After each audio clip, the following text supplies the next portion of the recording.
Welcome back, you guys. I have not been. Oh, you literally just got right in. Oh, yeah. I have not been here for a while. Hashtag, you never know when depression will hit you in the face. So I'm back, who knows for how long.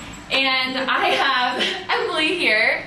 She has been one of my great friends for how long has it been? We became friends over 2 years ago because I remember it was like here, like we knew each other before the thing at Sarah's house, but like that was really what sealed the deal. Social media can be great, but it also can be a terrifying place. We are here because we thought it would be such a great idea to mesh both of our industries together and take Venn diagram. I literally just got PTSD from middle school. By the way, we're thinking of turning this into like a small series between like both of our channels. Today won't be coffee conversations, but just caffeine conversations. But we're thinking that's the name, where we just talk about random topics. This is not caffeine, but we're gonna pretend. I didn't even say what industry we both just got into it. This is what happens when you put us together. So I guess I would say I'm more on the body liberation side, and I'm within the fitness industry, so I coach like lifestyle fitness. So like everyday people, predominantly women that are looking to get healthier, feel more comfortable in their bodies, all that stuff. And we wanted to film this just because it seems that between these two industries there's a lot of butting heads, and like when Mik presented this to me, she's like, I feel like our friendship is strong enough that we can have this conversation, and I wholeheartedly agree. And I also think that there's a lot more intersection, and Blue agrees. There's a lot more intersection than people realize, and more like common ground than people realize. So like that's kind of what we want to talk about. Yeah, and I feel like both of the industries that you and I are in, people take it to a level that isn't true to its definition anymore. Right.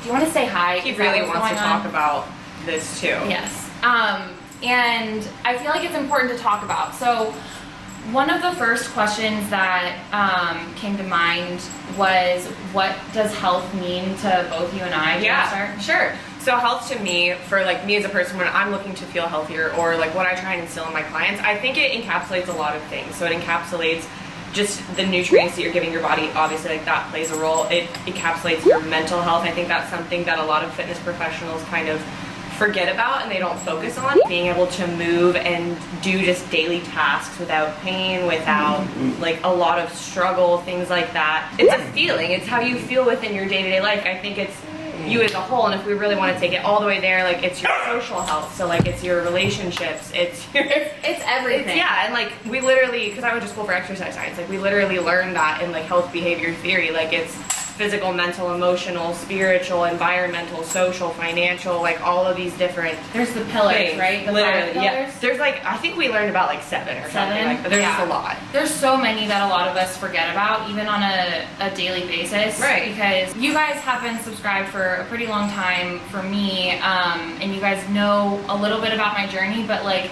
I remember when I was in my eating disorder, and I was so focused on what health was, but in reality I was really just focused on what my body looked like, right? And I forgot about what the environment did to me, right? Like how it affected my mood, and I forgot about about how emotional eating is okay sometimes, and just about how social health is great, because oh my gosh, introversion is my comfort zone. Yes, especially when you're focused on a physical, and sometimes that gets disordered, especially in my journey. Well, since I'm an introvert too, like both of those combined, I isolated myself to the nth degree. Even like being a self-employed, like a laptop entrepreneur, you get so like this is something that I deal with at least, like you get so focused on your work and like wanting to work more and wanting to do better in your work and all this stuff, and like I've gone before like months without going out and like hanging out with people, and I wonder why I'm like, and you feel you don't even know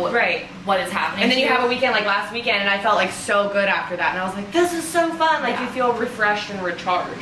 So it's like all these different things put together. I started writing a caption today, or kind of just like a journal prompt, and something came to mind. It was, I personally think that in my journey, and maybe you can say this too, but I think that you kind of summarize it.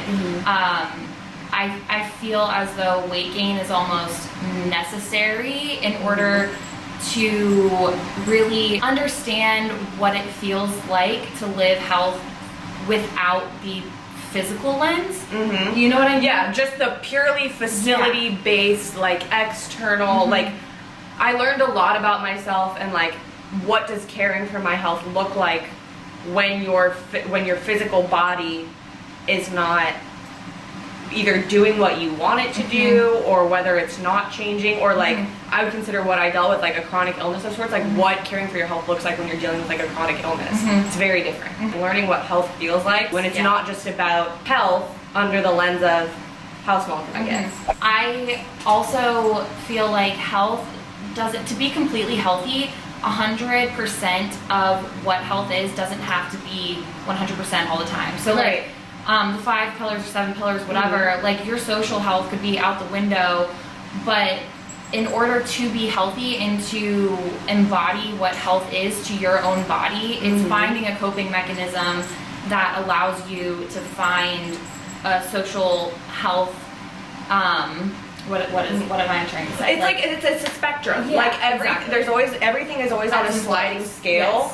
To create like a 100% pie chart. So there might be times in your life when you are a little bit more focused on your physical health. Maybe like you're somebody that has high cholesterol and like you have to focus on lowering that for a while. You might shift focus in other areas, or you're really focused on your business development at that time. Like, so your financial health thing might be getting a little more of the pie chart, but like you have less time to devote to social life and social health. So like that gets smaller. Like all of the different, I'm doing the Macarena, like all of these different aspects of your health get different amounts of attention at all times. And like there might be times when, in order to honor your mental health, you maybe aren't as social because that doesn't feel right to you at that time. Especially when it comes to saying goodbye to the unhealthy friendships and going through that like really lonely period of time, and you're like, who am I? That was honestly me, like when I graduated high school, like I think that's half of how I got into bodybuilding, is because like I went a semester at the first college that I went to, and then I moved back home because I hated it, and like I didn't want to be friends with anyone that I went to high school with, first of all. So like I went to school, I worked, and I trained, and like I hung out with my parents, and like what was going on? I don't know. But then because you started, it's the same thing, pie chart. Right. Once you started to do things for you and you left the things that weren't giving you energy, and what I call, and what a lot of people call energy vampires, your people will come to you by focusing on yourself because you're manifesting who you want to hang out with. It's like when you take a really good poop. Yes. And you do, like I sent you the snap of this morning, like when you take a really great poop and you just feel like whooshed out, like you like shop vac your insides. You can shop vac the people in your life, and you just feel like, and after that poop you kind of feel like a little weird inside. You're like, I feel really empty, like am I hungry, am I nauseous, like what is it, like what just happened, I don't know how to behave. Like when you do that with those vampires, it's like, I have a completely clean social slate. Yep. What do I want to do with that? Exactly. And I think something too to ask, like, to bring it back to health, like, I just said, what do you want to do with that? Like, asking yourself, what do you want? I think a lot of people pursue, like, specifically within the fitness industry, they pursue a certain body. Maybe they try and get on a stage. Maybe they try and powerlift. Maybe they try and do CrossFit, whatever it is, because they think it's what they should do, and it's not what they want to do. And I think that is inherently unhealthy. Doing something because of external pressure alone, or predominantly, instead of choosing something consciously, like you're setting yourself up for a bad time then too, because when you do things unconsciously and like with lack of awareness, you're just more likely to go down like a negative mental trajectory than if you were to consciously choose something. Yeah, a question that I ask myself a lot is, what is the kindest thing that I can do for my body? Whether it's in that moment or within that month, week, day, whatever. I think what is kind for your body, that just puts things in perspective.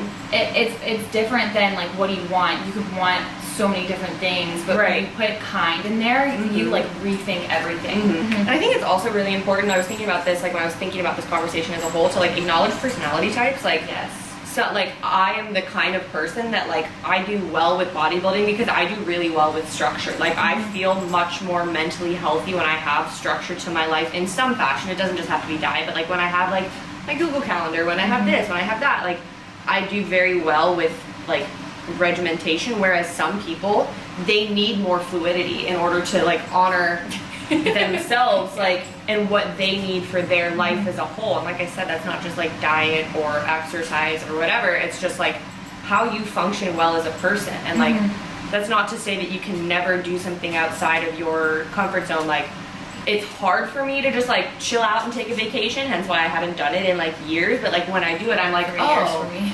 Literally mine's been like over 4, and I'm like, that's not healthy. Yeah, we're gonna take a vacation. We're talking about health here. Honoring your personality type too. So like, if you're more like me and you like having that structure, like, great. Or if you're more like Mik and you're like, I love having a little more fluidity in my life, like, honor that. Exactly. Yeah. And yeah, did we just answer what is health?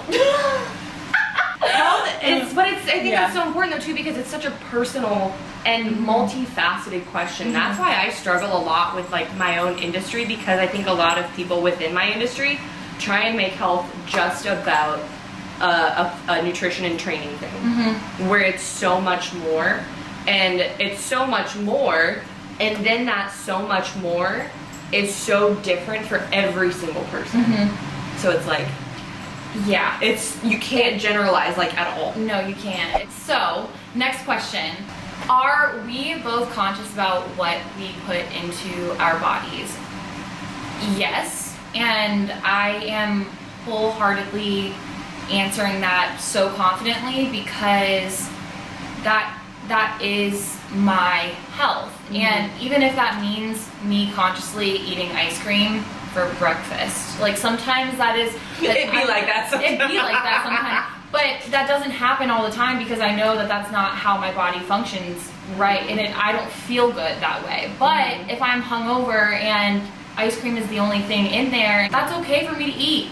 And I do make sure that I have vegetables, and I do make sure that I am having the necessary micronutrients and nutrients inside of my body, because I know that's what makes me feel my best.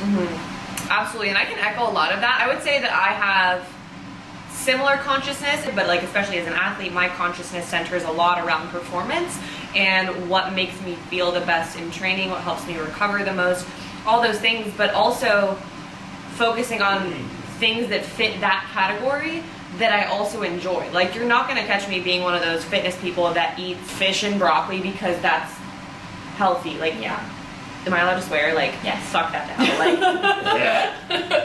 Like, agreed. Like, I will find things that have nutrient density that my palate and like my brain and that my heart enjoy too, because like I'm big on creating, in whatever stage I'm in, like a diet, because everyone's on a diet because everyone eats. Like, we've twisted that word too. You have to have a diet in order to survive. Right, you're gonna eat food. Yeah. Like, and I think that's why food is such a complex thing for people too, because it's not just like, it's not something you can avoid.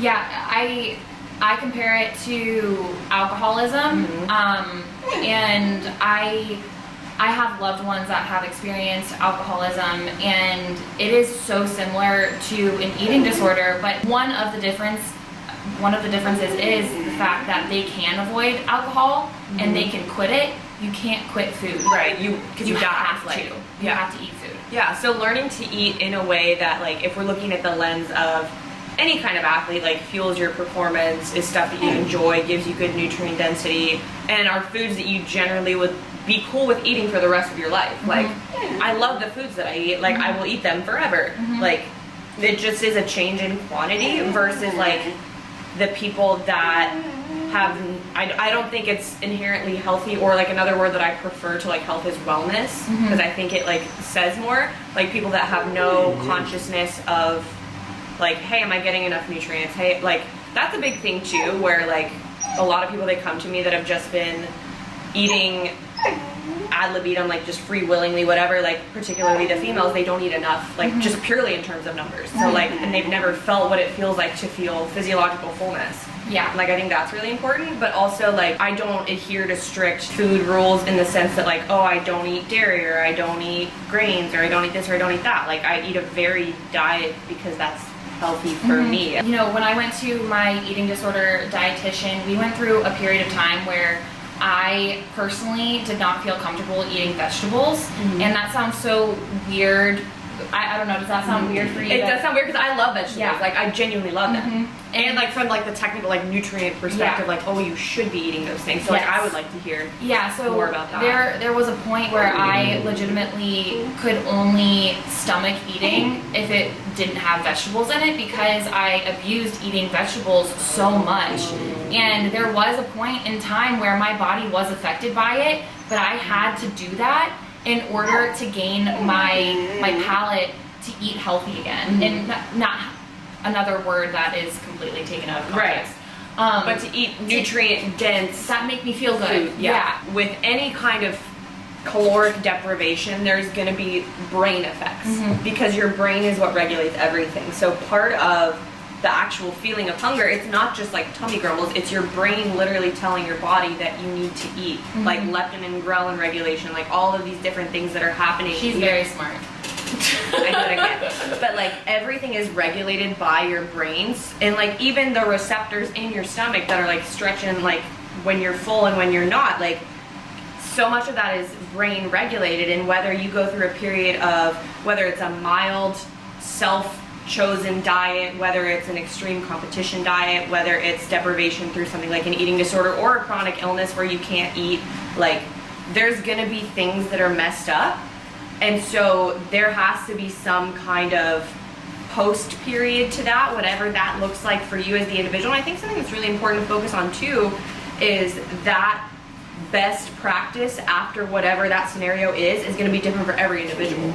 So like, again, it's one of those things where it's like, it's not a one size fits all thing ever. We try to control so much of what's around us that we really forget to just trust what's inside of us. Like we were born with a body that functions for us. Like obviously chronic illness and stuff like that, like outside of that, but we were born with a body that fights for us every single day, that loves us wholeheartedly, that is our best friend even if we hate it, and it will fight for you even in the times where you are fighting against it. Yeah, 100%. And like even when, like I think that's part of what like my implant illness experience taught me too, was like how much my body does care for me. And like sometimes I get really emotional when I think about it. Like every symptom that I had, like inflammation, like my psoriasis coming back, all of these different things. Which I had no idea that it was protective. It was either protective or it was, because like bodies don't speak in words, they speak in physical symptoms. So it was either a protective mechanism or it was, hey, red light, like check engine light going on, like something's wrong here and we're trying to tell you what it is, but you don't understand the words, if that makes sense. Yeah. So the next question is, do we have a desire to change what our bodies look like? And I'll start. I will wake up sometimes and I won't love what I look like. I know that I've made the distinction of when diet culture and my eating disorder is talking to me, because it's always with me. I have coping mechanisms that I can like realize when it's talking to me and when I'm talking to myself. And I call it DM, diet mindset. Oh, and don't slide in those DMs. No, don't do it. No. But I will make that distinction and realize that changing my body is unhealthy for me because of what I went through. It's all personal. I think it's really cool that you and I have a friendship where you are intentionally changing what your body looks like, and I am now in a place where I can be around that and support you through that, and also support my needs, because I don't want to intentionally change what my body looks like. And again, healthy is different with everybody. Right, and I think that it's one of my best friends, Chanel, she puts this in such a unique way that I love in the context of a bodybuilder. She's like, that body is my uniform. Like you put on like a football player puts on like their pads and their jersey. Like the body you step on stage with is literally your uniform for purpose of sport. And after that's done for the season, it gets hung up. And like it doesn't get put back on, right? The first time I ever heard her say that, I was like, that makes so much sense, because I think what that does, and like thinking about it more in that, through that lens, like I'm big on lenses, what that has done for me is I can strive for that, while simultaneously appreciating the present. Like knowing that this body is still wonderful and beautiful and functional and like this glorious thing, and the body that it is morphing into or in the process of morphing into is just a uniform. And I think that's something that like everything that I went through, like weight gain and all of that, taught me too, is that your facility is just a facility. Like it will change, it will morph, it will grow, it will shrink over time. But like, then this is so cheesy, but like, first of all, like you said, your actual body, like the cells in it and everything, like their only job is to keep you alive, and it cares for you so much, and that's a beautiful thing. But also like who you are inside that body is the most important thing, because that's the thing that doesn't necessarily shed or transform as often or as unintentionally. Like when you change as a person, that's usually pretty intentional. Like, and I love the I love the way that she put that, Right? putting on the uniform, because so many people think that it's like the cool thing to do to compete. I thought it was the cool thing to do to compete, and I failed 5 times. Like, it was not healthy for me. Not everybody is also equipped to put on a football uniform. To wrap this up, one of the questions that I love most that I got from my Instagram questionnaire thing was, how can you support someone when they are intentionally having goals to, essentially Emily and I's friendship, like she has a goal to compete right now, and I have a goal to just be healthy, be able to walk blue every day and do everyday things. And like, I want to know the converse of that. Like how, as someone that actively chooses to diet and like change their body and stuff like that, how do we support our friends that don't? That's the thing though, it's asking that exact question. It's being able to communicate, and communication is so fucking important, and it's something that so many of us lack because we're scared. Gabby and I communicate all the time to almost a disgusting amount. We're like, I think the number one question that helps the both of us, because we're both different people too. She's a health and fitness coach and I'm off doing my own thing. How can I support you right now? And I think that question right there is everything. It's just continuous dialogue. Yeah. Like, it's so cool being friends with people that are so different, because also I think it's important too, because like if I'm around physique competitors all day long, it's exhausting. You almost forget that other things and other people and other ways of living exist and other ways of health exist, just like how it's important to diversify your circle in every possible way. Same thing with me. I get very emotionally drained when I'm around people doing the same thing as I do. It's actually, it gets very unhealthy for me. I think another thing too, and I don't know if this is like obvious, but like when we hang out, it's literally not about food or fitness or anything. It's just like spending time with your friends. Yeah, I mean, like you brought your Tupperware in, but like it's literally the last thing. I mean, I notice it because I had an eating disorder in my past, and like I noticed that stuff, but like that's not what our friendship is. And like that's not what we focus on. Right. And I think another important thing that I think like I would love to leave this video on is like the question about like what each sector can learn from one another. Like I personally think that at least one of the biggest things that I learned from you is just like checking in with myself and like my body more. A lot of who you are, I was in the past, but there does get a point where I do forget, I neglect movement and I neglect eating. You remind me, and the health and fitness movement reminds me that that is one of the biggest parts of health. Like moving your body, being kind to your body, whatever movement means for you that day, like walking outside, whatever it may be, or lifting weights, doesn't even matter. Moving your body, making sure that you're eating enough, reminding myself that structure is important. So if you guys have any more questions, I think we are really gonna make this into a series, because we could talk forever about this, clearly. So if you have any questions, go ahead and leave them down in the comment section. If you are not subscribed yet, go ahead and subscribe to Emily's channel. That will be in the description box. Thank you guys so much for hanging out with us in Blue. Sorry, he was growling. He just wanted to be part of the video. Yeah, we love you. See you in the next video. Bye.